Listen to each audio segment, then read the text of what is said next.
Dinleyiciler, bu gedekki bir Türkmen Birikbal programmamızın kahramanı, yazıcı, şair, edebiyatçı alim Ahmet Gurgenli Ahundov. Türkmen Sovet Ensiklopediyasının 1. tomunun 243. sayfasında çap edilen malumatı göre, Ahundov Ahmet Gurgenli 1908 yılda Esengulu rayonuna dünya iniptir. Ol Türkmen Sovet yazıcısı, edebiyatçı, SSR yazıcılar sayılının ağladı. 1912-24 yıllarda Ahundov Ahmet Gurgenli İran'ın Kümüştepe şäherinde yaşaptır. Köne mektepde okaptır. 1925 yılda Türkmenistan'a geliptir. Aşgabat rafağını sonra Günnogori Öğrenç İnstitutunun Leningrad bölümünü 1930-35 yıllarda tamamlayarken 35-40 yıllarda Türkmen Devlet Ilim Marlar Dil Edebiyat İnstitutunun ilmi işgari olup işleyer. Ahmet Gurgenli döredücülük işine goşku yazmaktan başlayar. Ol ençeme hikaye povestlerin avtarıdır. Türkmen halkının geçmiş edebi yadigarlıklarını toplamakta, onları öğrenmekte, halk köpçülüğüne yayratmakta Ahmet Gurgenli'nin hizmeti oluyor. Ol 30. yıllarda Azadi, Mağtumguli, Şavenli, Gayivi, Kemine, Seydi, Velili, Molla Nefesiyali, Türkmen klasik şahirlerinin Ferdowsi, Novayi, Fizuliyali, Günnogor edebiyatının görünüklü vakillerinin ve başkalarının ömrü hem döredücülüğü barada ilmi makalaları yazıyor. Onların bir neşesinin eserler yığındısını tayyarlayar. Ahundov Gurgenli 1939 yılda Türkmen mekteplerinin 5. 7. klaslar için edebiyattan ilkinci oku programmasını düzüptür. 5. 6. klaslar için olsa edebiyattan şol yıl ilkinci oku kitabını yazıptır. Ol Günnogor'u öğrenci meşhur alimler Samaylov için bir telsin ıgtıvarlı şagirdi.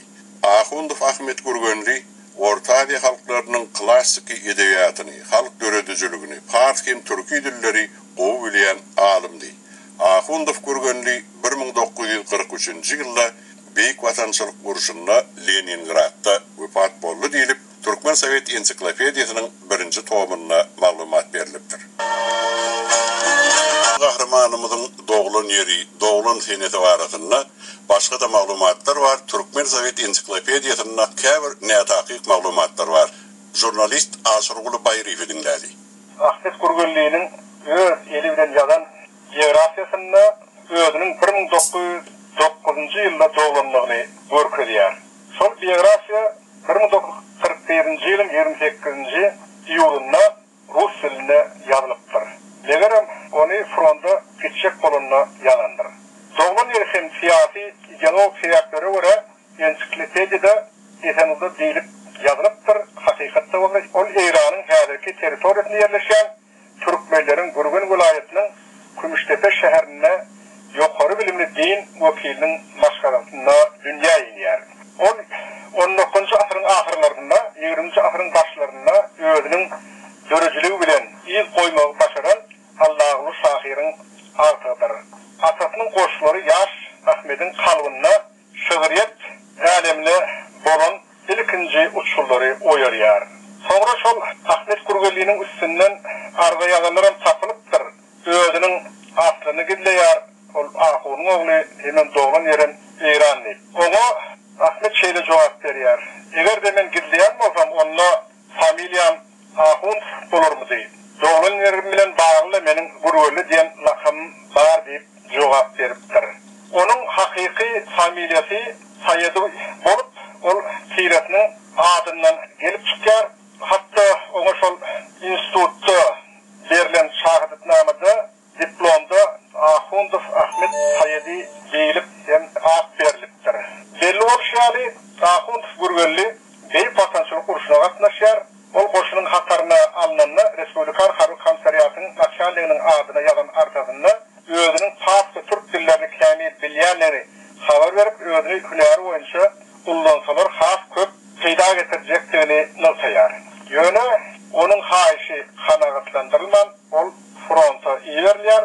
Şol ýerde hem zehirli edebiyatçı, yazıcı, şair, folklorçy, pedagog, aldım berdimli tegoşlaryň birine wefat bolýar. Ve hatta onun ayallygyny improvizator şair, ýagny aýtşagy diline gelip duran Hazar Yevnetesova Ahmetcan atlı koşusunda şeyle yazıp deyin. Edi doğan sana destan düdüyün. Odan iyilen alkış allın ediydim. Gözlerim yaşından nama yadayın. Ömür sanatını yollun ediydim. Ahunda gürgönlü bolonlar adın. İyilere yayraptı kitabın gadın. İyidinde kalanlar taylı duryadın. Olurdan aranı yollun ediydim. Oğuşu şığır bendinle keterine aydılışı yani Ahmet Ahunda Gürgönlü'nün iyidinle 1936 yılda doğulan Oktay ve 1938 yılda doğulan Altay adlı oğulları kalıptı. Yöne kıynasak da Altay 15 yaşında aradan çıkar. Oktay olsa biyolog bolup geçişer. Bu oradan türlü vazifelerde işler. Hedir ol hormata dinç alıştı. Olup Yefta şehrine yaşayar. Asırlı sağ olun maglumatlar için. Bunduf Ahmet Gürgönlü'nün hedir Nevitağ şehrinde yaşayan oğlu Aktay Adatlık Radyosu'na şöyle gurrun verdi. Yazım Urşa gidende 7 yaşımdadım. 7 yaşım etem ol. 43. yılın yanvarında mı, fevralında gitti de Urşa. Voyenkomattan önce haber geldi, propal bezbis dedi. Sonda 3 ofiserden hak geldi. Reç Zamariyevka oğulur dedi da. Şunda yerledip ip hatta yaptırlar. Ben şu ofiserlerin öğrelerini görecek olup 70. yılda Sibir'e gittim. Hakka'dan ofiserin birinin öyüne vardım da. Öyle yokken ol. Ölüp dursun. Maşalasına vurdum, davet ettim. Tam Barnaoğlu vardım. Barnaoğlu'da şol Hakka'dan biri özünü gördüm şol. Mayorumu özünü gördüm. O da men kendi yardıma düşen oktu. Şeylelikte merhumun caylının yeri anık olmanı alıyor. Aktay ağa kakanız bilen bağlanışıklı nemeler yadınızda kaldı? Leningrad'da okan biliyorum. Biz özümüz de Leningrad'da olduk çağa kalk. Şu mahal. Nagim Aşirov oldu. Son Nagim Aşirov da kitap yazandır. Biz iki doğantık. Altay Oktay. Altay 53. yılda Cevher'den Nefsan arasında avariya düşüktür da. O 15 yaşındaydı 53. yılda. Bir mene aldım. Maşgalağınız, çağalarınız var arasında gurrun verdiniz. Şu an 8 çağam var.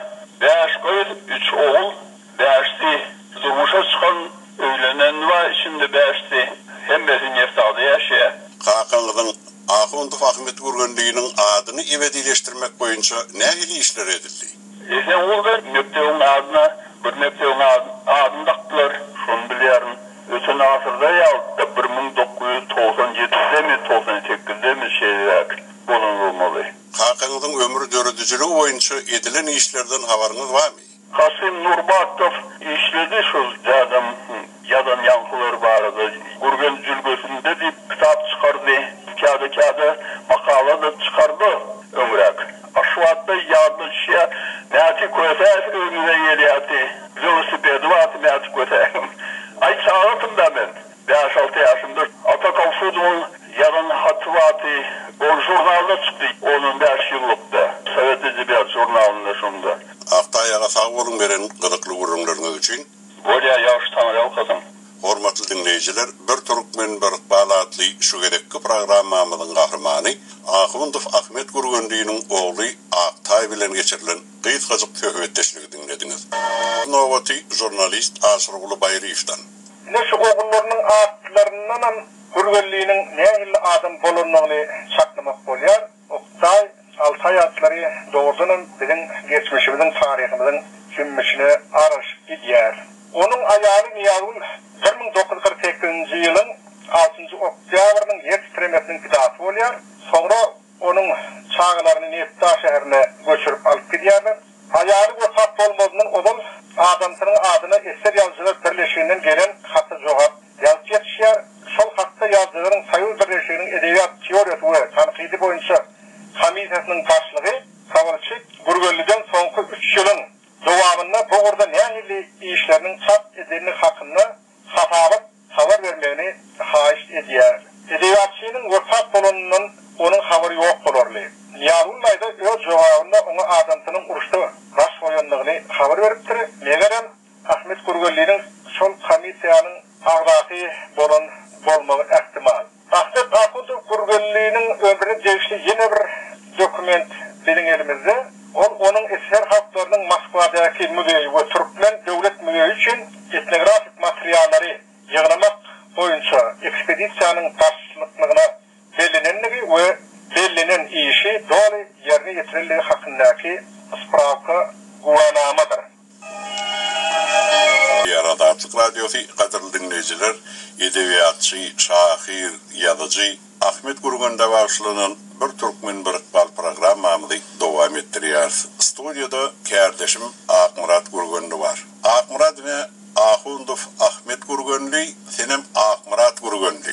Bu Gurgun'un adı nereden geldi? Men bilen Ahmet Ağa'nın qarnaşlığı var diyen pikirde döremek mümkün. Doğrusu ehli Türkmenler bir bilen doğan qarnaş Gurgun yok. Yani ben şu doğup yaşayan yerim Gurgun Cülvesi, Ahmet Ağa'nın yaşayan yeri şu tağları, ikimizim şu Kumuştepe'den. Men edebi lakam hükümünne Gurgunluğunu özüme sayladım. Sebebi birinciden şu yaşayan yerimiz bilen Gurgun yaylası bilen bağlı, ikincisem men ilmi işlerimin devamında ilkinci gedek Maktum Gulen çap edilen kitabını duş eldim İran'la. 1936 yılda Latin hatı bilen yazılan, şonun çapa tayyarlan Ahmet Ahundov Gurgunlu. Şondan sonra ben Ahmet Ağa'nın durmuşu şahsiyet hakkında kılıklanıp başladım. Görsem bir düyüpsüz umman eken, şu sebepten ben edebi lakamı özüme edindim. Yaxşı Akmurat, şimdi Türkmen Sayet Ensiklopediyasında Ahundov Ahmet Gurgunlu 1908 yılda doğuluptur. Esenğurlu deyip yazılıyor. Şu arasında yeni nehirli maglumatlar var. Doğrusu Ahmet Ağa'nın dedesi Erece Vahun bir alim şahsiyet bolupdur. Ahmet Ağa'nın ağası Abdullah'ın oğlu Hadir Aşgabat'ta Abdurrahman Ağa olan bir alim vraç bolup yetişti. Şolardan edinen maglumatıma göre ol 1909 yılda doğulan. Ne şol Erece Vahun'un durmuş hakkında şeyle maglumat var. Belki şu yankı Ahmet Ağa'nın doğulan yılını anıklar yali.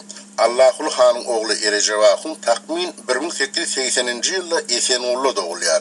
Ruslar ilkinci Göktepe yürüyüşüne çekişlerdir Esenğurlu'nun basvalarlarına onlara karşı görüşe çağırış etdiler ve sonra Kumuştepe'ye göçüp gitmeli oluyor. Erece Vahun Rusların Türkmenlerden talep etken her öyden 6 manat salgıdını vermediliğe adamlar çağırıyor. Şu sebepten tutuk edilip Hazar Denizinin içindeki Aşıra'da da Rusların harbi bazasında saklanıyor. Sonra Orfiyet'te hem İran'ın konstitüsyon inkılabı mevcalya 1905 yılda son tolkunu İran'a da gelip yettiler. Türkmenlerin arasına yankı Erece Vahun şu meşruta yankı konstitüsyon inkılabı da katnaşıyor ve Tehran'da ilkinci gedek kurucu yankı muassisan parlamentin meclisin vekili olup Türkmenlerin adının Tehran'a gitti. Erece Vahun 1935 yılda aradan çıkıp Kumuştepe'de caylanıyor. Neşe Gurgun veren vakanızı bilen Ahundov Ahmet Gurgunlu'nun doğulan vaktinin arasında nehirli bağlanışık var. Bir yıl tafavut görküdülüye berdi. Türkmenlerde ulanılayan müçehasabına göre onun doğulan vakti 1909 yılı qavat geliyor. Men Sovet Ensiklopediyasının 1908 yıl diyeni bilen ılalışamak. Onunla demek Ahundov Gurgunlu'nun şu yıl, şu gepleşikin efire gidiyen yılında dünya iğnenine 100 yıl doluyor da. Elbette. Merhumun Zahir Cennet'ten olsun ne için Türkmenistan'ı 25. yılda kaydık geliptir. Doğrusu İran'ın içindeki bolup geçen vakalar sebeple Türkmenlerin 3 nesli Türkmenistan'a bosavosluğa geldi. 20. asırda. 1925 yılda birinci etabı başlandı, birinci tapırı. Sonra 1947 yılda ikinci Cihan Urşu'ndan sonra üçüncü tapırım yankı İran İslam Respublikası döreninden sonra şu 3 tapırın her kaysının bir sebeplerini kesiyetlep, nehirli imigrasiya kayıtmak, bozgulluğa kayıtmak sebeplerini Türkmenistanlılara bilmek için gıdıklı olarım kadiyen. Şu sebepten Ahmet Ahundov Gurgunlu'nun yaşayan şartları hakkında birazcık dinleyicilerimize maglumat verelim. Ne olur? 1905 yılda şu yan kaydışım yanık İran'la hem Orfiyet'te konstitüsyon revolüsiya başlanıyor. Esası Şah'ın hakimiyetini, ihtiyarını çeklendirmek, köprek meclise, parlamente ihtiyar vermek. Şu devre şelli İran'da meclis hem yoktu. Qajarlan devrinde Nasreddin Şah terör bolandan sonra oğlu Muzaffereddin Şah hükümet başına geçiyor, padişah oluyor. Şondan sonra hareketler mevcuyar. Türkmen Tehran'dan hem bir harekete katnaşıyorlar. Misal için birinin lakamı Abdullah Meclis. Sebebi şu meclise, parlamente döredilme uğruna kän alad etdiler. Erejep Ahun, Osman Ahun buların barşy şu 1910-njy ýyllarda, 1915-nji ýyllarda aktiv rol oynan adamlar Türkmen jemgyýetinde. Bir tarapdan İran'ın hökümetinin batışı, ayrı tarapdan o wagty 1907-nji ýylyň şertnamesi esasında Demirgazyk İran'a Ruslar kontrol etýärdi. Umuman Astrabatda Orusların konsulhanasy Rutanyň hojoýyny. Şol sebäpden eger İran güýçi ýetmese revolýusiýon hereketlere, inqilapçy adamlar tutsak etmekde, Oruslardan ýardym soraýardy. Şol sebäpden hem Erejep Ahunam bir keçgede tutsak edilýär, Osman Ahunam tutsak edilýär. Şol döwrüň hereketlerine şeýle aktiv rol oýnaýar. Ýani gaýdyp geçişimiz ýaly Ahmet Ahundow gurgönliginiň maşgalasy sowatly adamlar bolup geçipdir. Muň diňe qaqasy Erejep Ahundan belki atasy Allahulyň özüm şahir bolupdyr. Ongur bir goşgusunda da şu iki tarapynda herhedin araçagyň iki tarapynda ýaşaýan türkmenler belleýär. Bir goşgusunda ýatlaýar şeýle. Şonu şerep diýerler, iki tarapdyr. Düýeci ýylga ýo bir hasap köpdür. Garrawy behelke baga şerepdir. Men hasap eylesem känlerim bardyr. Indi taýda tanylýanlar şu taýda ýaşaýan tirileriň atlary bolmalylar. Doğrudur, doğru. Şurada köplenç çaparbaylar ýaşaýar. Ondan Ahmet Ahundowyň şahsiýetini döremegine ýene bir meseleni ýatlap geçeýli. Osmanly Türk döwletiniň soňky ýyllaryna Enver Paşa diýen bir general bolupdyr. Ve Enver Paşa Ermenilerin şu genosit diyen meselesi agdalyandır. Şuna Sargamış diyen bir harbi operasiya yol başçılık etken Enver Paşa Ermeniler onu Ararat dağı diye, Türkler Ağrı dağı diye şu teoraklarda kən Türk esker qırlıyar. Ondan bir şeyli şoğsuzluğu suran üçün yurttan kaçıvatmalı oluyor. O Atatürk'ün tədini cemhuriyet kurmak yılları ilkinci Berlin'e geliyor Enver Paşa. Berlin'de bir tane komünistler bile tanış bulup sonra Lenin bilen duşuşuyor. Lenin buna diğer sen katı tesirlerden sen Orta Asya, Türkistan'ı şu tazakı basmaçılar değillerden o altı qoğulunçuları koşuşturma üçün, bize meyillendirme üçün sen tesirin güçlü olur deyip bunu Türkistan'ı veriyor. Enver Paşa öz Türk yoldaşları bilen o tadı hareket ettiler. Yöne görse yuvaş Bolşeviklerin zulmü etten aşağı olansan onlara karşı hareket ettiler. Neticede Tacikistan'ın Baljuan yerine öldürülüyor. Şol ölenden soň ýanky ýanyna galan Türk ofisierler öz ýurtlaryna gaýtmaly bolýarlar. 1918-nji ýyllarda, 19-njy ýyllar şu töwereklerde gelişlerine Türkmenleriň arasyna Kumuştepe gelip ýerleşýärler. Kumuştepe gellerlerine şu wagt Erejep Ahun bular garşy alýar, täze bir modern döwraba mektebiň ýoly goýulmagyny haýyş etýär. Şu ilkinci gerek olar jeditçe, ondan latinçe elipbizini sapak verip başlayarlar. Ondan Kanyomutski'nin doğunu Leyla Hanım şu mektebe yol başçılık edip şu tarzda bir harbi talim terbiye veriyen düzgünüm yola koyarlar. Sebebi Türkmenlerin avtonomiya uğrunaki görüşlerde güçlenip mevcalıp başlayar. Ahmet Ahundow hem Ahmet Karadağlı. Şu mektepte okap ilkinciler olup Latin hatına sapak alyarlar, bilim alyarlar. Erejep Ahun'un bir işine kabir Moğollar karşı çıkıptırlar. Bunu sen kapırın elipbizini sapak veriyen, nämet yen deyip şol bir Moğolimlan birine atıp öldürttürler. Erejep Ahun'un özüne de basış artıptır. Yani her namıda olsa bir 1924-nji ýyl şeýle ýa-ni Rıza Şah'nın merkezi hökümetin Tehran'ın boşunu Türkmen Tehran'ı basıp alýança bu mektep öz işini dowam etdiripdir. Şondan soň Türkmen Tehran basylýanýa Erejep Ahun şäheresi kän gan döküşüklik bolmaz ýaly hökümet bilen alalaşýar. Osman Ahun bolsa Türkmenistana sığınmaly bolýar. Onu Ahmet Gurgönlem şu döwürde Türkmenistana geçen bolýardy. Edilýärdi. Sebebi 1925-nji ýylda ol Agas Abdullah bilen Türkmenistana geçýär. Ýöne ol geçmäke bir topar zatlar öz gözü bilen görüpdir şu bir ýylyň dowamyny, ýa-ni 1924-nji ýyl bilen 25-nji ýylyň aralaryny nähili şu harbalaryň täze merkezi hökümetiň eden etdikleri hakkında öz ýatlamalarına da aýtdyp. Onu bilen geçişi hakkında men gurrun Erejep Ahun'un nevreleri 1985-nji ýyllarda men duşuşdum Kumuştepe'de. Näme sebep bilen gidiş hakkında ýadyňyzda bar bolsa diýdim. Şonda Kerim diýen bir nevreleri Erejep Ahun'un ýankyşy Ahmet Ahundowyň doğan oğulları 1930-njy ýyla çelli Serhet Has Berkemeke bir kağıt hat bilen Amerika geçilýärdi ýa Aňyrdaklar bärik gelýärdi. Serhet'in tarapyna gatnaşýardylar diýe. Yönü şondan soň Stalin işte Sovet Soýuzynyň şeýle berip güýjemegi netijesindedir mi? Terhet gaty güýjürge. Yönü Ahmet şondan öň geçmegi başarýar. Men Türkmenistanyň gol ýazmalary fonduna birgedek Anna Urban Aşirowyň mihmany boldum. Onu şu bir maktum ulyny orkady bana gol ýazmasyny. Ine şunu neydi?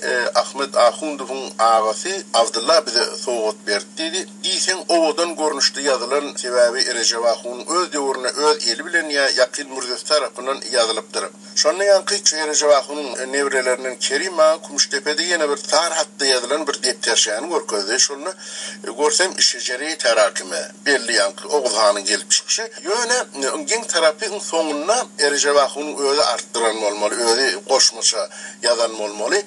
Şağadan bilen Kumuştepeň arasynda näçe mendil ýol bar. Nirelerde oturulýar, nirelerde dinjalynýar, nädip geçilýär, şunýalyk ýollar belli edipdir.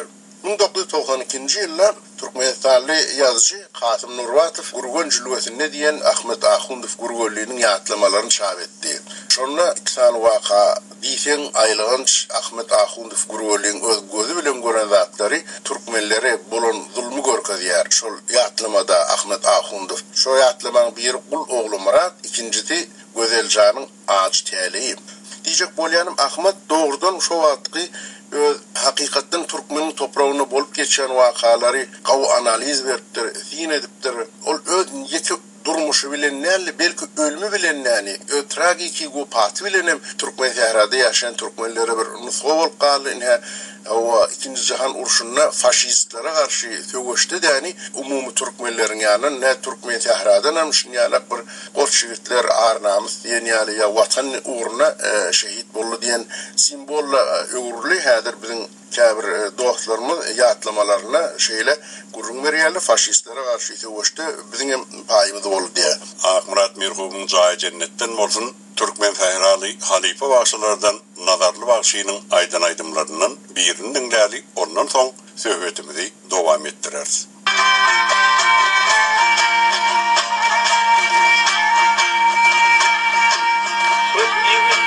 Gelip geçti günlerin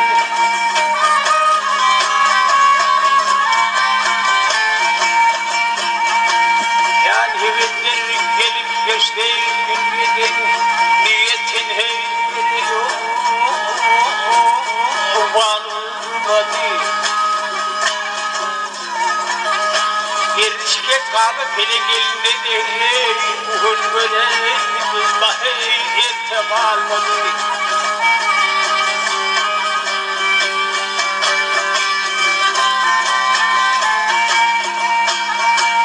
Kundim köpek içeri bu acıl hayat.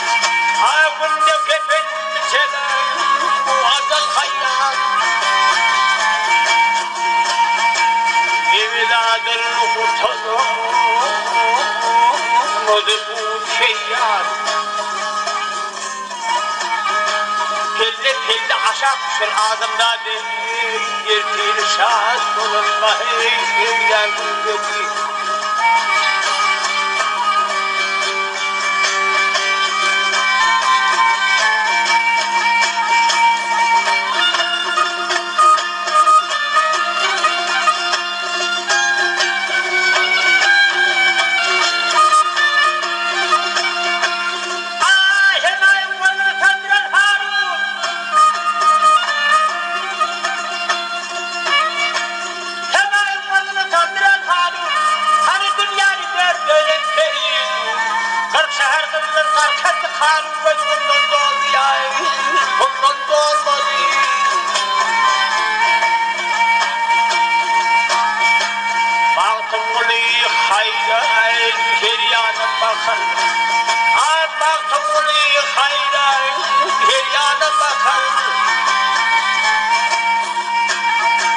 Beni kudret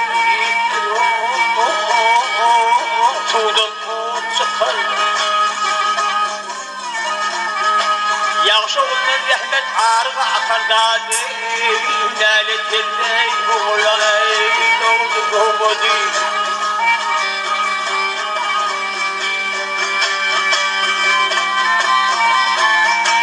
Daha ne kedege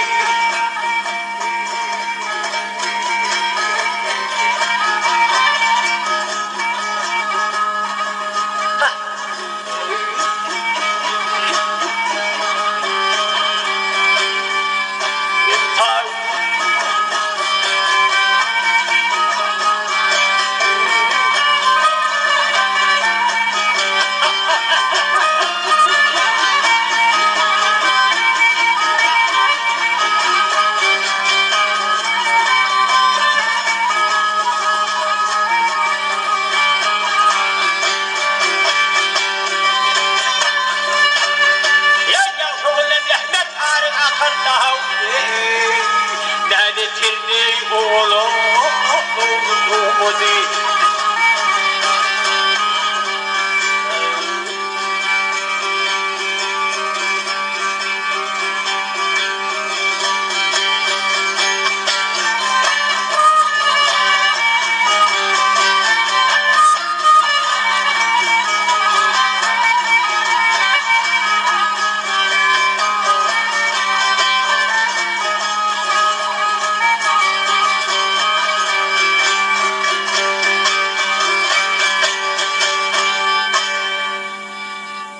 Gepliyar Adatlık Radyosu hormatly dinleyijilersiz Ahundov Ahmet Gurgön'e bağışlanan bir Türkmen bir Iqbal adlı yürüyüşü programmamız dinleýärsiňiz. Gurrundaşym, kärdeşim Akmurat Gurgön'di. Akmurat Ahundov Ahmet Gurgön'diň adyna sinetsek, ol hem İran Türkmenlerinin wekili, hem bäri geçenden soň Ahundov diýip familiýa ýasaýjy goşulma alyp Ahundov Ahmet Gurgön'di bolupdyr. Uruşda wepat bolupdyr.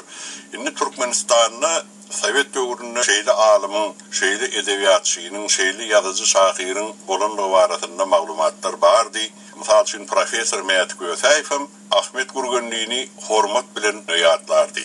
Indi men berjek soragym Akmurat, Ahmet Gurgöndiňiň İran'da yaşayan Türkmen doğanlarımızın arasında yorgunluğu nehiri, mun yazıcı hükmünne, şahir hükmünne, edebiyatı öğrenci alim hükmünne, hem Günnogor'un klasikasını halka getirmekte bitiren hizmetleri arasında nemileri biliyor İran Türkmenleri? Beynaltaqda Sovet döwrüne terhedin yapıp bolany sebäpli kän bir ilmi medeni gatnaşyklar gaty seýrek bolardy. Şu aýdyşym men şol könelen kitaby şol ýanky juw görnüşine çykypdyr 1935-nji ýylda. Çakymçak bolsa Berdagan jeditçe çapyndan sonra ikinji çap bolsun gerek. İlkinji gedek latin hatynda magtum bolan. Şu wagty şol kitap şol eser ýanky Ahmet Ahundov Gurgönliňiň işlen şol magtum bolsa türkmen täre ýaýrapdyr. Yöne soňky döwürlerde İran'a hem merkezi hökümetiň basyşynyň güýçlenmegi sebäpli Türkmenistanyň kän maglumat barmanlygy üçin türkmenler garaşsyzlyk ýyllary içinde bir alim hakyny kän zat bilmän gelleler gynansak da hiç ýerde çap bolmady, ol hakyna gurrun ýaýramady. Täşiýan gaýdyşym Kasym Nurwatyň 92-nji ýylda şu Gurgönjülügesini diýen kitaby neşelli.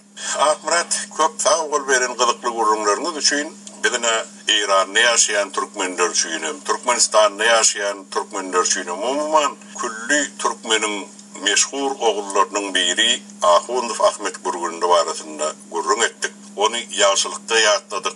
Merhumyň jaýy cennetten bolsun. Ben sözümün sonunda Ahmet Ağa'nın bir boşluğundan bir kuplet okamağı mahul buldum. Şu yankı nahili Türkmenlere bolan durmuşu zulmü görkeziyade Rustam Efrasyap davasını görün, isyenler cemşide kul bolup gelen, Çingiz döken kanunna kuloşlap yüzen, Timur'un zulmuna enreşen dağlar, bir yandan Hivahani, bir yandan İran, enşeme asırlar ettiler veyran, oban hatap kala, bir yerde konman, göçü arkasında birleşen dağlar.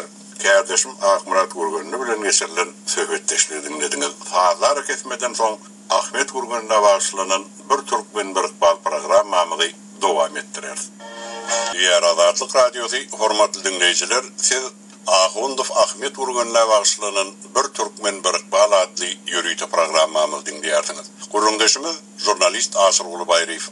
Şu yerden adır, men küçücük vakani yatlamağı yerlikli tapyan, Kasım Nurbat, Ahmet Ahundov Gurgönliňiň edebi miras diyen temadan, filolog ilimleriň kandidat diyen alymlyk derejesini almak üçin dissertasiýa goranlar, akademik Peyam Aziz oňa şu ilmi üçin bölgen boli doktorluk derejesini bermegi teklip edipdi. Elbetde, şonda Peyam ýaş alymyň işine göwüniň yetenligi üçin şeýle teklipi orta atanlar diýip şartlamak mümkün. Ýöne menin pikirimçe bu teklipde onuň Ahmet Ahundov Gurgön'le koýan juda derin hormaty hem aňlanýardy. Asyr Uly, şugunky gahramanymyzyň edebi mirasynyň halka ýetirilişi nähili? Şu dogrusyna gysgaça gurrun berdiňiz. Ahmet Ahundov Gurgönliňiň baý edebi mirasy ýazyjy, şahyr, onuň dörjiliginden dissertasiýa goran Kasym Nurbatyň taýlanmasy bilen 1992-nji ýylda Magarif neşriýatynda çap edilen 220 sahypalyk Gurgön jüýlelerini adly kitap arkaly okuwçylara ýetirildi. Şondan 2 yıl sonra da 85 yıllık yübleyi etemli etrafına giyingen bedelli etraf merkezindeki mektebe adı da kıllı sonuç geldi. Gürgönlüğünün 60, 70, 80 yaşları da belirlenip durulmadı. Sonra 90 yaşı da 95 yaşı da belirlenmedi. Hatta mettuatta ağzılmadı. Bizden şu programmana aşırılı şuunku kahramanımızın yeniden doğulmağının 100 yıllığına qabatlap tayarlap otirz. Türkmenistan'ı bu orada nəhili işler alınıp barlayan. Onun doğulun gününün 100 yıllığı hakkında da Türkmenistan'la teyadere çellihe zil yarılanıp. Ahundov Ahmet Gürgönlüğünün Türkmen edebiyatının tarihinde şair hükmünde de, yazıcı hükmünde de, edebiyatı öğrenci hükmünde de, tercümeçi hükmünde de iyi kaldırıp gidenliğini belirttik. Yine onun Türkmen hem Günnogor'un klasik şairleri arasında yazan makalalarından kâbir etirler. Mağdumulu öz halkının içinde zamanatının en güçlü şair olup geçtiği hali en ulu Moğollasan bolupdur. Eğer ol Yönököy Gurhan, Eptek okap yatan Gurmoğlu ya da bilimsiz tebii şair olman, bütün İslam filosofiyasının sırlarını el alan, öğrenen hem şonun bilen yaraqlanan ulu bir aktif Moğollu olduğu hali, köne part hem Türk klasik şair hem ediplerinin eserlerini okan, öğrenen, şolar bilen yakinden tanış olup, onların tesirini özünün döredücülüğünü görkeden, onlardan peydalanan ulu bir şairdir. Adinin bize oyup giden mirası, isle ilmi, isle şeperçilik taydan mortun özüne mahsus bir kımmatlı oruna iyi olup, halkımız tarafından öğrenilen hem öğrenilecek bir yadigarlıktır.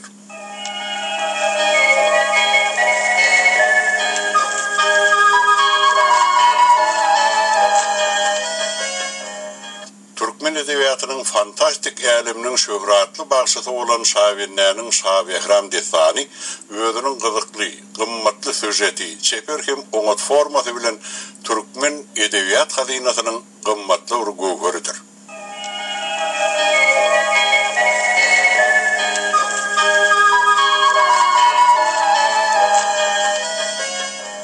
Seydi özünün çeper dörüdücülüğünde bir taraftan dövrün sosyal-siyasi aragatlaşıklarını tarihi bir dokument hükmünde görkeden hem onun siyasi pozisiyasını tanadan göreşen kahramançılık koşulları iyi olan morsa ikinci taraftan bir nece ören lirik, ışkı hem didaktiki koşullarının avtarıdır.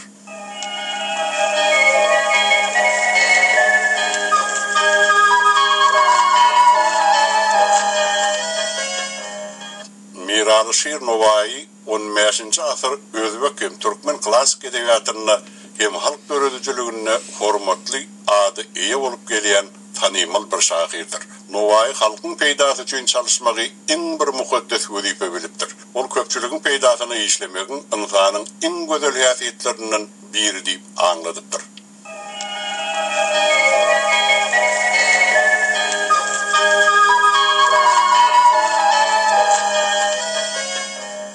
Dünya edebiyatında büyük bir adı iyi olan Ferdowsi, şahnamasını başlarına onun zamanısının padişahı Sultan Mahmud, Ferdows'a bir nece pul vereyim deyip söz veriptir.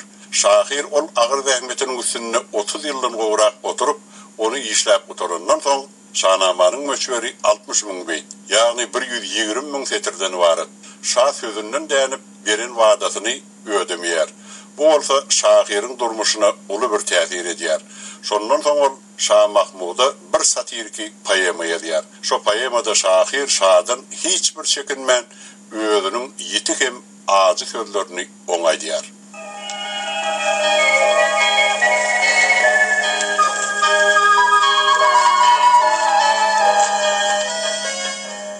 Gelin şair yazıcı Aman Murat Boğayf'ı dinledi. Ben Ahundov Gürgönlüğünün bir eser hakkında, bitirtiden bir azali iş hakkında burun etmekçi olan 1940 yılında Mehmet Veli Kemina'nın aradan çıkanının 100 yıllığına başlanıp yürüyce kitapta tohumut çap edilip bir kitap 4 bölümden var. Birinci bölümde Kemina'nın ömrü öldürücülüğü deyip bu hakkında Ahundov Gürgönlüğünün yazan büyük bir ilim makalası ol. Umumi 230 sayfadan olarak duran kitabın 48 sayfasını eliyor. Ahundov Gürgönlüğünün makarasının tınması atmamede. O bölümden bunlarından bir vakti öğreyen, sondan faktörün görüntüsü o şey dedik yazıyor. Faktörün Kemina'nın çılağından notları olup yine sol devirde soğuttu bunun için. Çağrı vakitleri bana morluğuyla ya da morlu Kemine hem deyiptirler. Kemine sözünün aslı kimlik sözünden olup ölümü kim tutmak, ulumsuzluk etmezlik marifimdedir. Satanın sonu. Bunu görüşümüz yerde ehlimat katı düşmekle aydırıp yayınlayan şimdi Kemine'nin son kıyımları mesellerinde bir Kemine rakamına aşağı siyahı usulleri öğretmeni bir devurla bağlaştırıp devurun katıysa bununla Kemine'nin öğrenme fayda olan ödülük rakamı bir ölümünde peydasını der, şahirinde asla da peydasını der. İkinci bir bölümümüz var.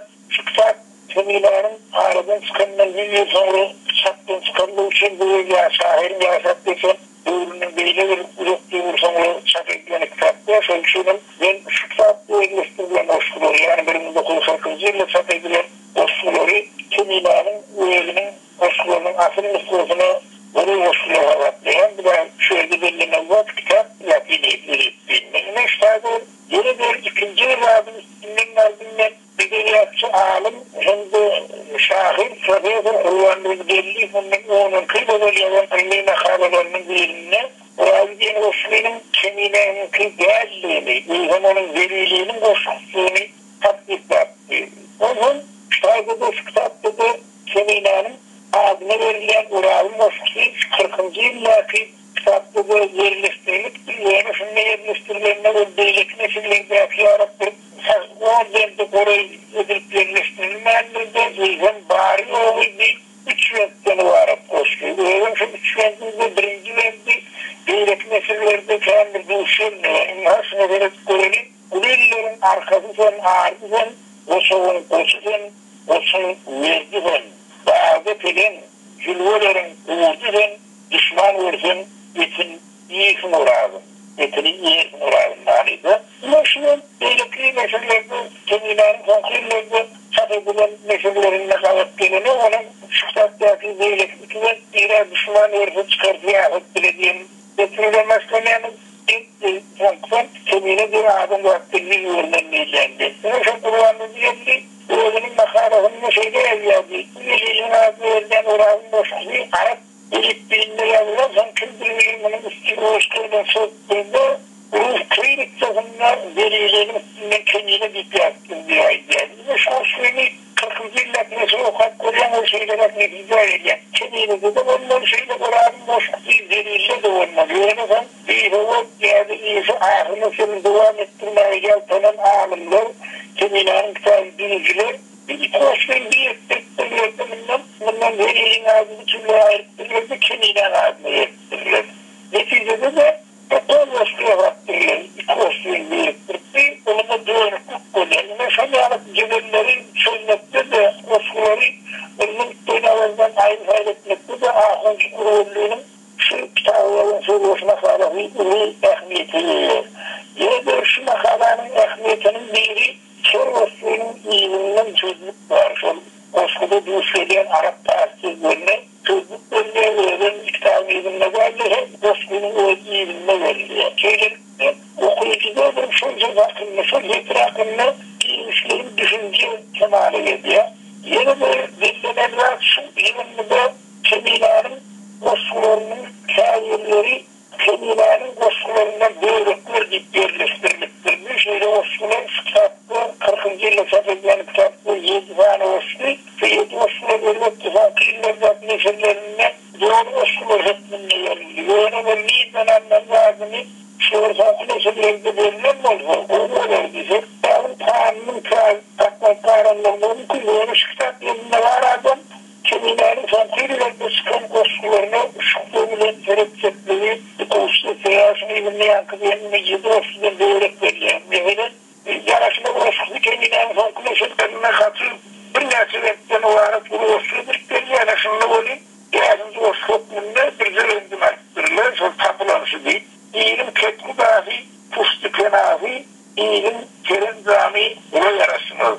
Akarbudur takvaların yenezi İyi, bu yerde kara yarasını olmaz. Yine üstlerle tamamlanıyor diye soğuklaşırlardı onun çapetinden getirirlerdi soğusu doğruluğunu veriyor. Onlardaki fetrlerin teorinin bimarıydı hakkından çıkışıdan adamlar vakti. Amatör radyosunda koşulun diyen doğru olmaz. Yoktan bari edecek olmak yazdı. Başka olsa ayrım yarasını koşmayı kemiğden adını verip kemiğlerini bağıştırdık bulup kemiğine yetmez ziyan olmaz. Bunu bahsedince ne vaittim? Ahund Kurulluğunun şu makalesini 1940 yılında Nesrettin Kemine'nin kitabına, Osman kitabına yazan söz başına kitap edip çıkarmak gerek şu makalenin. Sebebi alimin bu özünün bütün işine karpa koyduğunu görüldü. Sözünün ahirinde biraz iyiydi. Özün ömrü büyük potansiyel oluşunun hali belli meydanına tamamlayan Ahund Kurulluğunda cennetten olsun neyse onun nesil olanlarına korktuğunu olsun, başımız aman olsun, işimiz uğraş olsun, ihtiyaç dileğleri edilmedi. Sağ olun Aman Murat bu gayet veren gıdıklı gördüğünüz için. Sağ olun.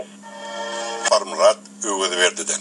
Ahmet Kurvelli Ahundov, Nağım Aşir, üçümüz Uruştu'nun Leningraddaki Günnogor Üniversitetin studentleri deyip geçen asırın 57. yılına edebiyat muallimi Hocaverdi Khanov kurulmaya başladı. Uruşturup Leningrad faşistler tarafından qabuğa düştü. Biz studentler qabuğda qalıverdik. Derrev tövüş meydanına çıktık. Yine sol tövüşlerin birinde Ahmet Kurvelli Ahundov vefat boldu deyip Hocaverdi Khanov sol pazgalı vakaları töhfet etti. Türkmenistan Yazlar Tayvan'ın giyrelgesine Uruşta vefat bolan yazların hatiratına hormat tahtati asılı dururdu. Tahtanın yüzüne Şahal Kekil'in Ahmet Kurvelli Ahundov'un Göbeydeki Uruş'tan kaydıp gelmedik yazların adları yere sayılıp yazılıptı. Her ilin Yeniş Bayramı'na 9. Mayda bir hatiri tahtanın önüne gülletteleri koyuyordu.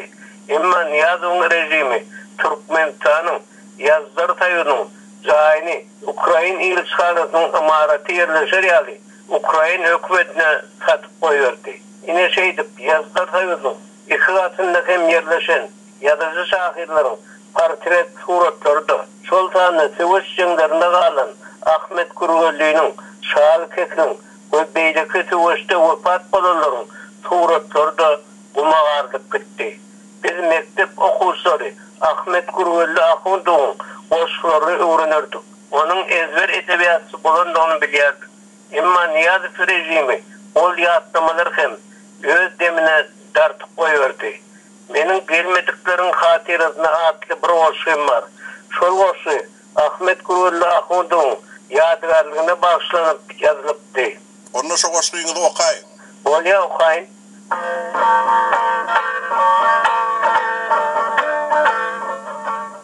Böylece eğiller pagonlu, ellerine avtomatın alanlar, yanıyam kalpaklıcı oğlanlar, invalin bugün tarih olanlar, vatan ip öğür oyuna kalanlar, sinip gittiniz siz toprak astına, söyleyip söymeye fırsat tapmadık, yıldakçılar çıkın yerin üstüne, çıkın da güneşe bakın bektine, uzayım bağlam, Nojuvanım değilenler, gün olup doğulun yatızacakana, ayrılıktan yaş yürüğü kıyılanlar, aynı vakti ballağından tıyınanlar, ön hatardan ornumuz sakladık, yine borcumuzu hakladık. Kıyınlarda kıyınçılığa bakmadık, ömrümüze ömür koştuk her daim. Getirlerime kuvvet verin gerçekler, senin için aydım haydayın. Yerden çıkıp kanatlarınızı yayında, seslerin siz yüreklerin uruşunu, karvalık usonunuzu göreyim, demeyin toğluğunun benen gerşine. Mermer daşı öğürlüğünüz duruşunu, başınızı tutup atıyor güllerim, ülkümün gülü islip beyk oğlanlar, değmersiz güller yazı türlerim. Sizin elleriniz, benim ellerim, onları getirdim asman arşına, yerin kattağına sineniz için çıkınını yer şarının gerçine.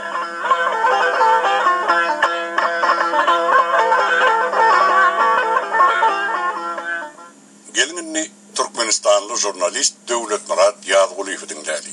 Ahundus Ahmet Gurgönlü 35 ýaşynyň içinde aradan çykyp durýan ama garamazdan ol öz ýolunyň diň dostlary, günörsünahlar tarapyndan ikrar edilen alim, terjimeçi, muallim, pedagog, galyp etse hakyky adamdyr.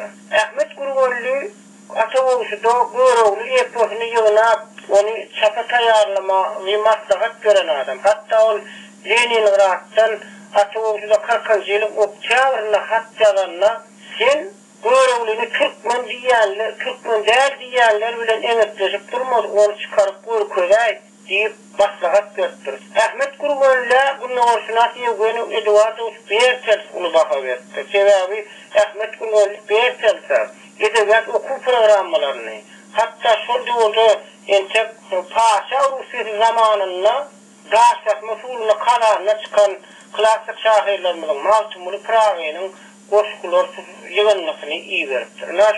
Şoňa Bertel ulu baha berdi. Hatta şol Ahmet Gurgönlü hatçynyň bir ýerinde men Türkmen edebiýatyny dogry bilemokdym. Bil orta edebiýatynyň taryhynyň tomlyk taýinleýärdim. Men çiğ bilmemi hak kamilleştirdi. Menin çok doğru okamok ama bu bana bahasına yetip bulmayacak kımmatlı soğut deyip aydıptır. Ahmet Gurgönlü hakikatten Türkmen halkının Sovet ilminin, Sovet edebiyatının büyüğünü tutan büyük şahsiyetlerin biridir. Jurnalist Döwlet Murat Ýazgulyw dinlediňiz.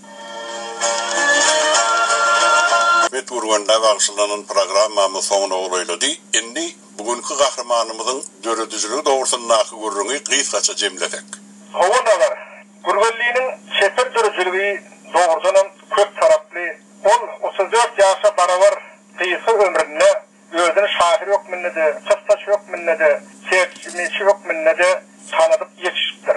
Gurgönlü 20-nji ýyllaryň ahyrlaryndan başlap ýurtda bolup geçýän her bir waka şygyr heterleriň üstü bilen seslenipdir. Döwrüň her bir wakasy şahirin nazaryndan sypmandyr. Ol diňe bir öz ülkesinde bolup geçýän wakalaryň däl eýsem dünýä döwretindäki uly meseleleriň syýasy sinçine öwürlükdir. Ýeňi pasançylyk uruşynyň başlanmagy bilen Ahmet Ahundus şygyrlarynyň temasyny diňe wagtynçylyk, harby kahramançylyk ugry bolup durýar.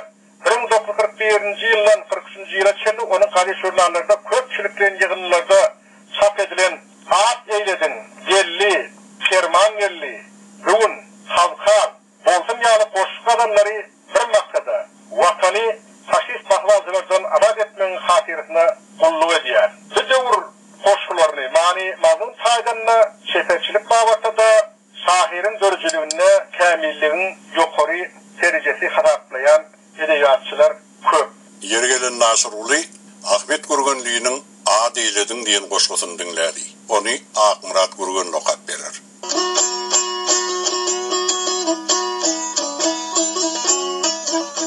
Merhaba ey Türkmen oğlu, sen azap ad eyledin, kılıcın sıyırıp bugün köңlüm meniň şad eyledin. Zalimin zarbasından köңlümde yığınalmıştı bugün, sen onu göyran edip derdimi berbat eyledin. Sen göroğlu neslisin, aslını dil yetmez senin, kör teke keymir kemin ganima peryad eyledin. Yusuf Ahmad, Bamsı Böwrek, depe gözüm sen midin? Şol goşaklar zoruny bugünkü gün ýad eyledin. Gan nökön ülke ýykan Hosrow Perwiz giýitlere ol şirin watan üçin özüňi perhad eyledin.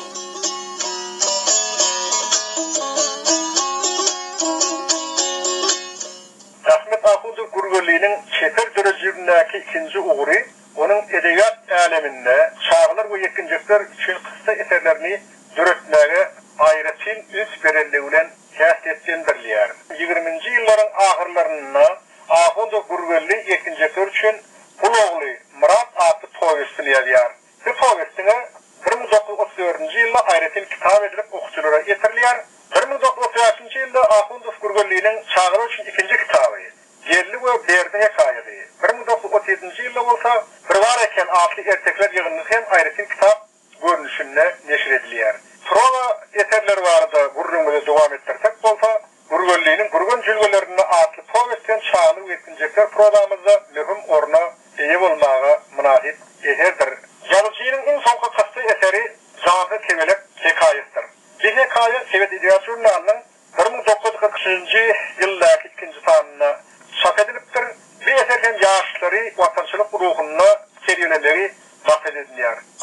gönlü sefer tercümesilik bilen meşgul bolupdyr diýdik.